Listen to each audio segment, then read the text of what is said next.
പ്രസംഗിക്കാൻ നമുക്ക് എളുപ്പമാണ്. നമുക്ക് ഒരുപാട് കാര്യങ്ങൾ പറയാം.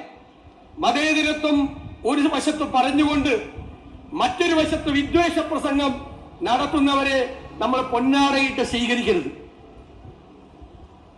നമ്മൾ മതേതരത്തിനെതിരെ സംസാരിക്കുക, വേറൊരാളെ കൊണ്ട് വിദ്വേഷം പ്രസംഗിപ്പിക്കുക, പിറ്റേ ആഴ്ച അയാൾക്ക് പോയി പൊന്നാടയിടുക, അങ്ങനെ ചെയ്യരുത്.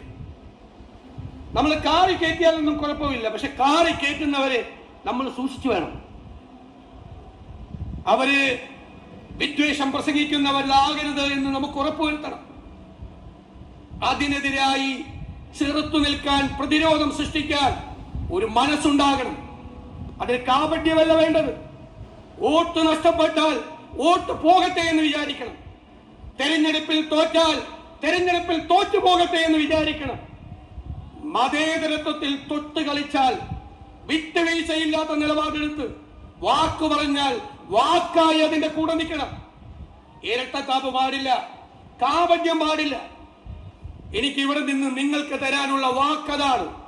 തെരഞ്ഞെടുപ്പിൽ തോറ്റാലും നിരവധി തെരഞ്ഞെടുപ്പുകളിൽ തോറ്റാലും മതേതരത്വം ബലി കഴിച്ചുകൊണ്ടുള്ള ഒരു കോംപ്രമൈസിനും തയ്യാറാവില്ല.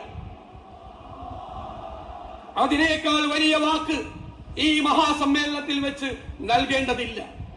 നമ്മൾ കാരുണ്യത്തിന്റെ സന്ദേശവുമായി, സ്നേഹത്തിന്റെ സന്ദേശവുമായി എല്ലാവരും ഒരുമിച്ച് നിന്നുകൊണ്ട് ഈ വർഗീയതയ്ക്കെതിരായിട്ടുള്ള വൻമതിൽ നമ്മൾ ഉണ്ടാക്കും. സ്നേഹത്തിന്റെ വൻമതിൽ, പാരസ്പര്യത്തിന്റെ, സാഹോദര്യത്തിന്റെ വൻമതിൽ. പഴയകാല ചരിത്രത്തിലേക്കൊന്നും ഞാൻ പോകുന്നില്ല.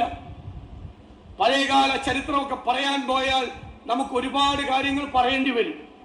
അത് ഈ വേദിയുടെ മഹത്വം. അതിനെ സ്പർശിക്കാൻ, അതിന് വെള്ളം ചേർക്കാൻ ഞാൻ ആഗ്രഹിക്കുന്നില്ല. ഞാൻ വേദിയിലും സദസ്സിലും ഇരിക്കുന്ന എല്ലാവരെയും അഭിവാദ്യം ചെയ്യുന്നു. അഭിവന്ദ്യനായ ഉസ്താദ് നടത്തിയ ഈ കേരള യാത്ര, ആ സന്ദേശമാണ് കേരളത്തിലെ ജനങ്ങളുടെ മനസ്സുകളിലേക്ക് നൽകിയത് എന്നുള്ള സന്തോഷം പങ്കുവെച്ചുകൊണ്ട് എന്റെ വാക്കുകൾ ചുരുക്കുന്നു.